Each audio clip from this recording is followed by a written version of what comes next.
how are you supposed to know that you don't have the best attorney for the job? Well, I don't know. I mean, quite frankly, I'm not sure how the normal person without any sort of legal background, without any sort of legal training and experience in dealing with what we deal with on a daily basis can really tell whether this attorney that's told you they can do what you want to get accomplished, whether they're good at it, whether they know what they're doing, whether they're have the best intentions, the worst intentions, whether they're what we refer to as a doorstop lawyer. They just take anything that comes through the door. And I think that's probably a first indicator, right? So if you ask them a few different things and it doesn't seem like they really specialize in anything, I just like anything else, I'd probably be a little bit worried. So here's what we had today. A lovely couple comes in.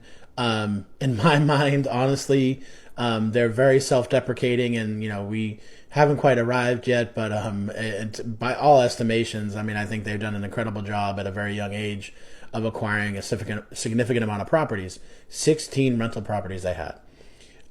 So they go to this attorney, who will remain nameless. I don't know personally, but I just think it's a series of kind of unfortunate events.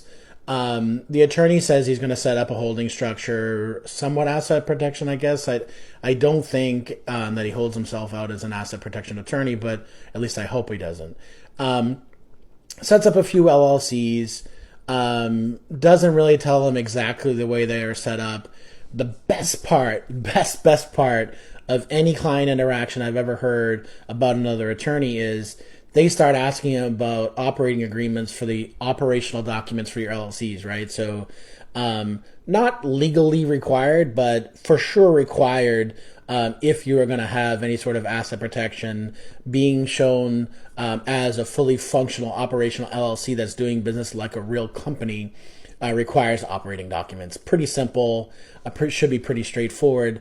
So when the client asks this other lawyer, again, who shall remain nameless, hey, what about the operating agreement and like all the operation documents? And he said, was I supposed to do that? Let that sink in. Please, let's just let that sink. Was I supposed to do that? Number one, please don't ever let me ask a client, what was I supposed to do legally when you've hired me to do LLCs? But that just, it's a whole nother issue altogether. Was I supposed to do that? So the answer is yes, buddy, you were supposed to do that. And the reason why the clients were sitting with us today is because you didn't do that, in addition to many other things. So we will leave this here for today, and we'll get into a couple of different facets of the other things he didn't do. But again, I understand, folks. I really do, that it's very difficult to make sure you're finding the right attorney to work with. And maybe we're not your cup of tea. That's fine. No problem. The world is a big place. First, make sure that you're getting with people that are specializing in the area that you're looking for.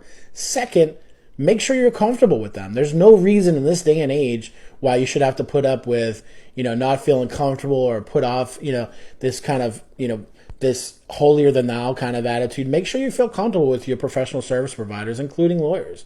And if they can't make it make sense to you, you should question it, honestly.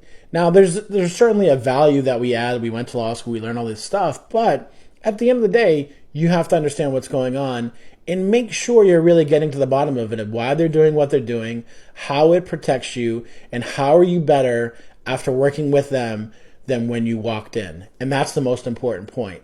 So to be continued on this series, but at the end of the day, my favorite quote from a lawyer that I've ever heard in my 23-year career: was I supposed to do that?